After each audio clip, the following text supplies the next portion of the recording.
Yang paling berbahaya, dibaca, iya tiap hari, tapi nggak diamalkan isinya, itu persoalannya. Berbahayanya bukan berbahaya dalam persoalan nggak dapat pahala, bukan. Sayang saja, dibacakan tiap hari 17 kali, tapi tidak mendapatkan isinya. Kayak orang bekerja, tapi nggak dapat gaji. Kerja tiap hari, tapi akhir bulan nggak gajian gitu. Ya, Allah perintahkan kita untuk membacakannya 17 kali dalam sehari dan menjanjikan pada kita semua jenis kemudahan dan kebaikan dalam hidup. Kita bacakan, cuman nggak dapat, itu masalahnya. Nah, persoalannya kenapa orang tidak mendapatinya? Boleh jadi bukan karena tidak membacanya, tapi cara membacanya itulah yang tidak sesuai dengan yang diinginkan oleh Al-Quran dan isi surah itu sendiri. Karena itu coba kita gali bagaimana kemudian surah ini diurutkan ayat-ayatnya dan dijelaskan oleh Allah dengan untaian firman-Nya yang sangat luar biasa. Baik, di pertemuan yang lalu kita telah mulai dengan ayat yang pertama. Begini cara memahaminya. Al-Fatihah. Kalau kita ingin memulai bacaan Al-Quran, maka mulai dengan surah ini. Itu yang khusus. Al-Fatihah. Jika kita ingin mendapatkan semua jenis kebaikan dalam hidup dunia akhirat, maka mulai pahami ayat-ayat berikut ini. Cara memahaminya, satu, Bismillahirrahmanirrahim. Baik, Bismillahirrahmanirrahim. Amalkan bagian ayat yang pertama yang memiliki 5 makna dalam kalimat atau ayat yang telah disebutkan tadi. Huruf ba, kedua ismun, ketiga Allah, keempat ar-Rahman, kelima ar-Rahim.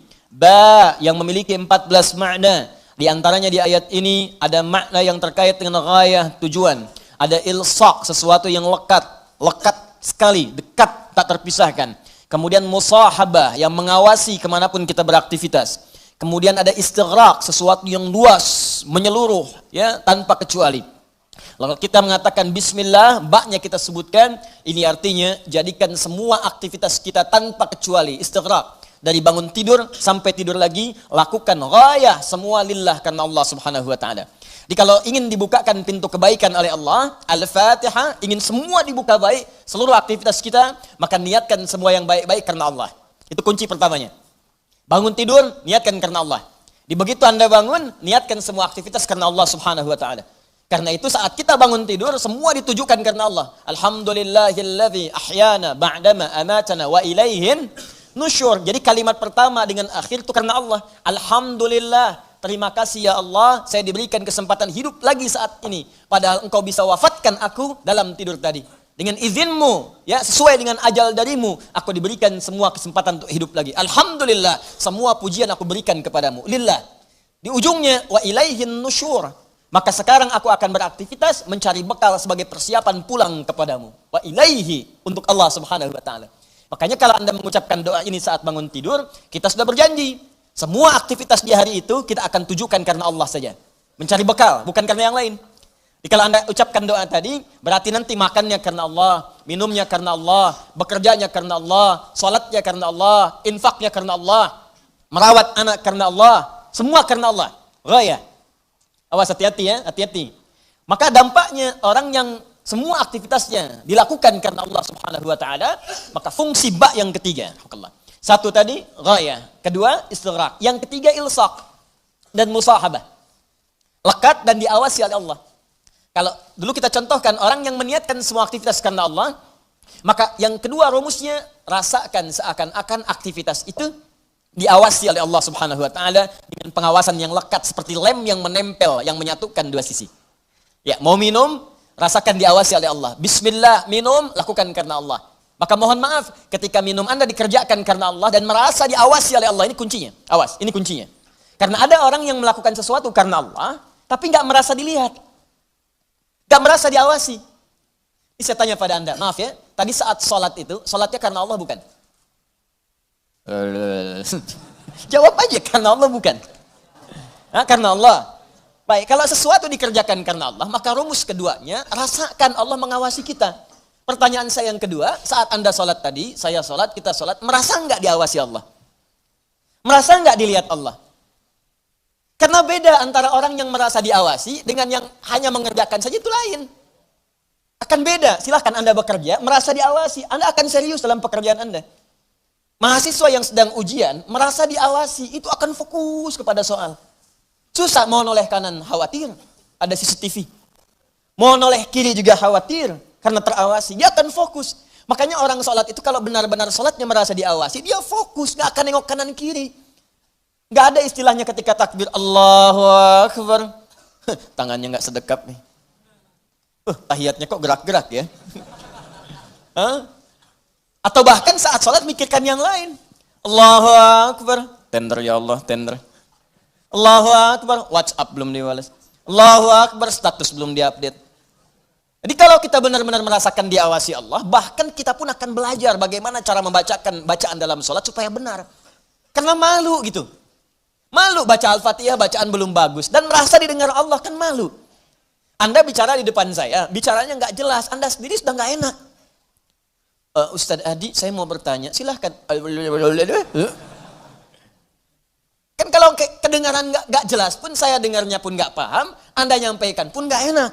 Sekarang Anda sholat setiap hari, 5 waktu menghadap Allah, belum tambahan sholat sunnah. Dan Anda sadar bacaan Anda belum bagus. Tapi anehnya merasakan didengar oleh Allah dan diawasi. Apa nggak malu gitu?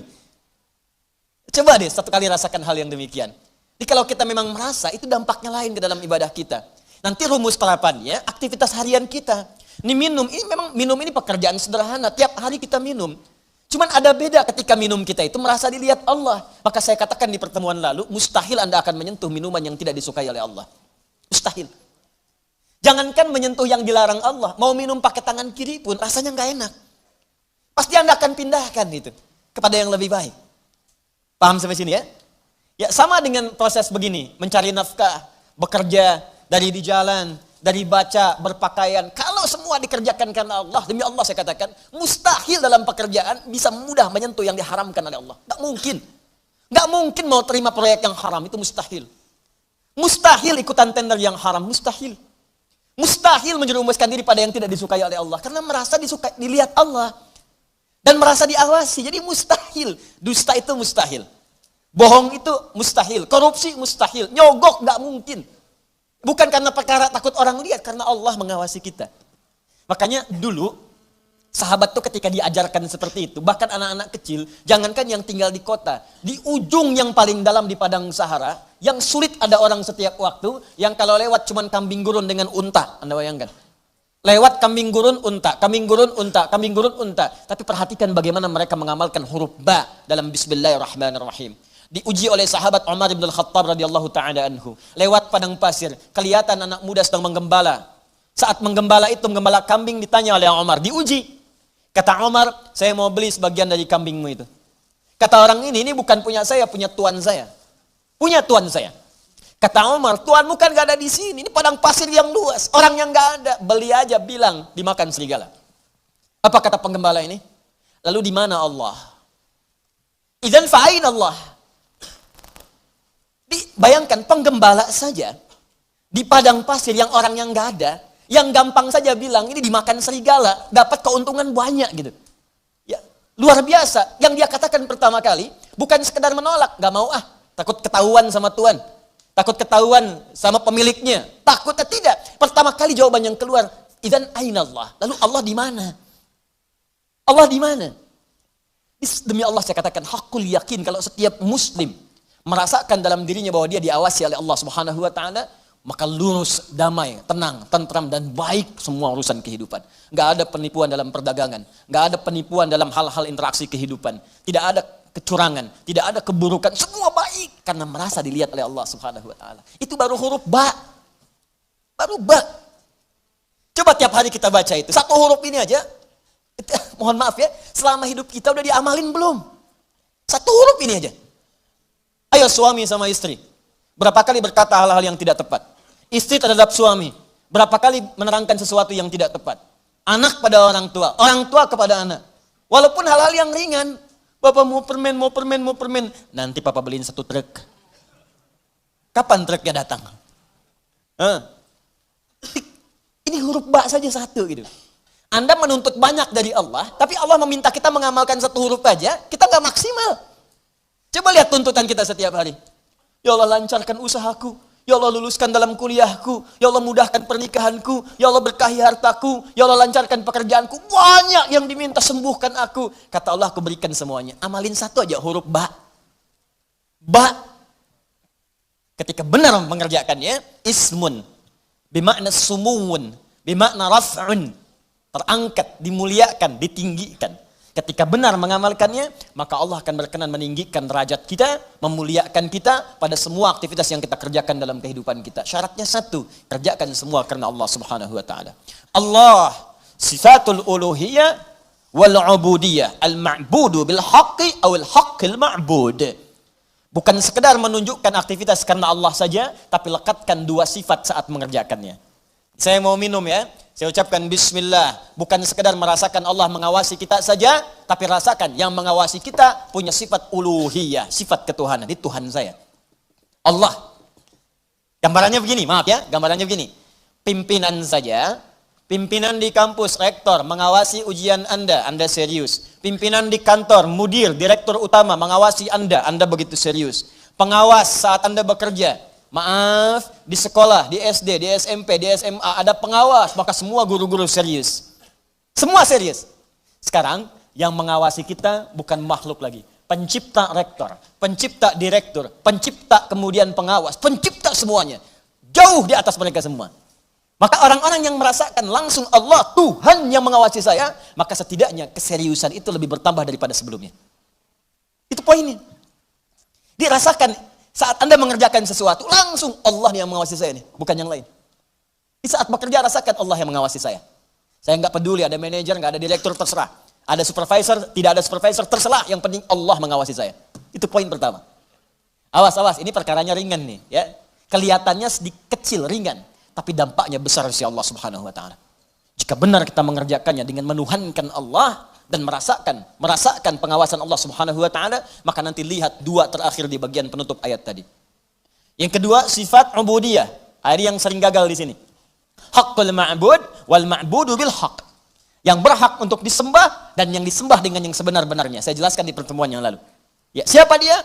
Allah. Sifat dari nama Allah yang kedua adalah sifat yang menjadikan semua aktivitas kita niatkan sebagai ibadah karena Allah yang dipertuhankan tadi. Jadi kalau mau minum, bukan sekedar minum. Niatkan karena Allah sebagai ibadah. Kalau mau makan, niatkan karena Allah sebagai ibadah. Mau berpakaian, niatkan karena Allah sebagai ibadah.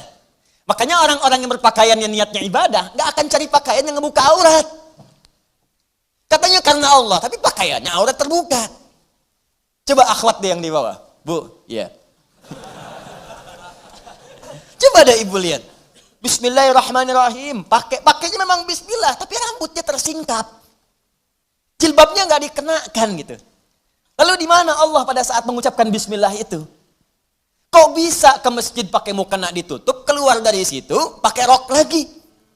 Ustadz lihat, tidak. Cuman ya gimana gitu. Ya. Kebayang nggak? Pernah menemukan yang seperti itu? Tuh. Ya kok bisa gitu kan? Di luar pakai rok, begitu masuk masjid kemudian ditutup semuanya. Kenapa Pak? Ibu kenapa ditutup? Mau sholat Pak. Terus kalau sholat ditutup? Iya. Kenapa? Kan menghadap Allah. Lalu Allah itu cuma ada di masjid. Allah cuma ada di musola. Idzan fa'in Allah. Sholat itu kan melatih kita untuk merasa dekat dengan Allah. Makanya disebut sholat. Coba lihat sini. Fokus. Kelihatan nggak? Enggak. Nih, sholat. As-salah. Begini. Lihat baik-baik ya. Fokus. Dikit saya terangkan agak panjang. Ini asal katanya. Kalau kita gali ke dasar-dasar yang paling awalnya. Ini nanti dari kata silatun, as-silah. Kata kerjanya dari wasala, yasilu, silatan, wasalatan. Sesuatu yang tersambung erat, sulit dipisahkan. Silah, sesuatu yang tersambung erat, sulit dipisahkan. Pernah dengar kata ini? Silaturahim? Ya, kami kumpul-kumpul saat ini untuk mengeratkan silaturahim. Silah itu sudah erat. Ya. Silaturahim hubungan kasih sayang yang erat. Saking eratnya, jangankan saat kumpul, saat bubar pun masih tersambung hubungan itu. Di mana cirinya? Maaf, kesuksesan silaturahim itu bukan saat kumpul saling sapa, bukan. Kalau kumpul menyapa, wajar orangnya ada. Kalau kumpul tertawa, wajar orangnya pun ada. Silaturahim itu kalau ingin dilihat suksesnya saat pulang, apakah dia masih mendoakan Anda? Apakah masih mengingatkan Anda dalam kebaikan?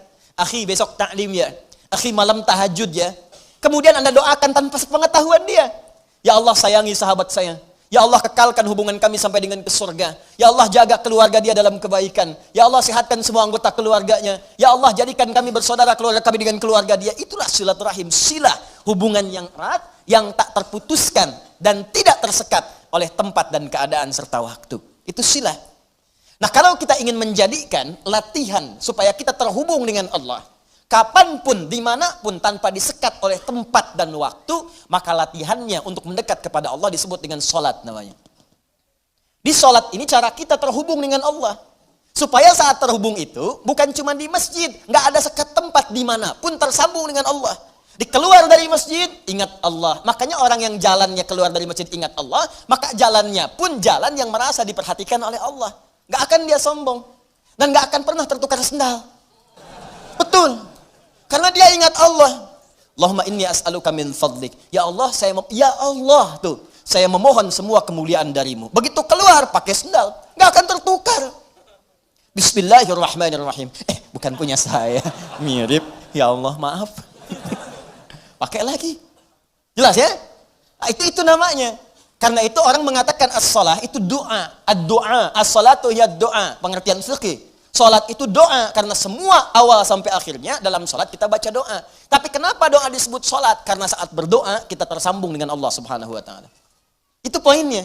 Makanya setiap orang berdoa itu nyambung dia dengan Allah. Ya Allah, ya Allah, ya Allah, nyambung. Karena itu di fikih disebut as-salat ya doa. Tapi asal maknanya sesuatu yang terhubung dengan Allah, hubungan yang sangat erat, tak terpisahkan waktu dan tempat. Makanya aneh kalau ada orang sholat ke masjid, dari mulai rok mini, kemudian pakai mukena ditutup, keluar masjid, dibuka lagi. Itu artinya nggak nyambung. Nggak nyambung. Nggak nyambung. Sama dengan ikhwan. Ke masjid antum ini, nyembah Allah, fokus, khusyuk, keluar dari masjid, maksiat lagi, nggak nyambung. Nggak nyambung. Ada yang salah itu. Jadi aneh kan, menuntut banyak kepada Allah, tapi hak-hak Allah nggak dipenuhi. Dan jangan sekat ibadah itu dalam konteks ritual saja. Bukan sekedar sholat, bukan. Sholat itu latihan. Bukan sekedar baca Al-Quran. Karena ibadah yang baik itu akan meluaskan aura ibadahnya di luar konteks dalam penilaian yang ritual itu. Di selesai ritual, keluar, masih ingat Allah. Coba buka Quran surah keempat, ayat 103. Perhatikan bagaimana Allah menjelaskan keutamaan apa yang dikerjakan setelah salat itu. Tadi yang saya terangkan maknanya. فَإِذَا قَضَيْتُمُ الصَّلَاةَ Maka jika engkau telah selesai mengerjakan salat, فَذْكُرُوا Maka salat yang benar itu saat dikerjakan akan mengingatkan engkau dengan Allah. Maka ingatlah Allah. Qiyaman saat berdiri. Jadi kalau orang benar salatnya, selesai salat berdiri, yang diingatnya Allah. Wa qu'udan, duduk. Anda ke mushola di kantor, balik dari ke mushola, balik lagi ke meja. Duduk di kursi, depan komputer, duduk sambil ngetik. Fadhkurullah, ingat Allah. Bukan sekedar subhanallah, subhanallah, subhanallah. Sambil ngerjain proyek astagfirullah, astagfirullah, astagfirullah. Dicek oleh supervisor, di komputernya astagfirullah semua. Bukan itu. Bukan itu maksudnya. Maksudnya ketika Anda kerjakan itu, Anda ingat Allah, maka nggak ada nol yang bertambah. Tidak ada angka yang berubah, sesuai semuanya. Kenapa? Karena merasa diawasi oleh Allah subhanahu wa ta'ala. Tuh, dua poin itu hadir nggak dalam kehidupan kita? Apakah selama ini berpakaiannya karena Allah? Maka pakaian ini nggak akan dicari dari sesuatu yang haram. Dan pakaian ini akan digunakan pada yang baik-baik. Makanya pakaian yang diperoleh dari harta yang baik, akan keluar perbuatan baik dari itu. Harta benda yang dihasilkan dari proses yang halal, semuanya akan berkah. Coba lihat tuh, saya kan sering katakan, itu sendal Anda berapa kali dipakai ibadah? Berapa kali dipakai untuk ke masjid? Sepeda Anda, motor Anda, mobil Anda. Di rumah ada nggak satu ruangan yang belum pernah dipakai ibadah? Ada nggak? Coba cek, cari ya satu ruangan di rumah yang di situ nggak pernah dipakai ibadah. Cari. Mulai sekarang pulang, pakai dulu di situ. Khawatirnya saat dihisab itu nggak ada nilainya. Cuma jadi gudang. Jadi gudang. Masya Allah. Koper ditaruh di situ. Kopernya pernah umrah, tapi nggak pernah dipakai ibadah di situ.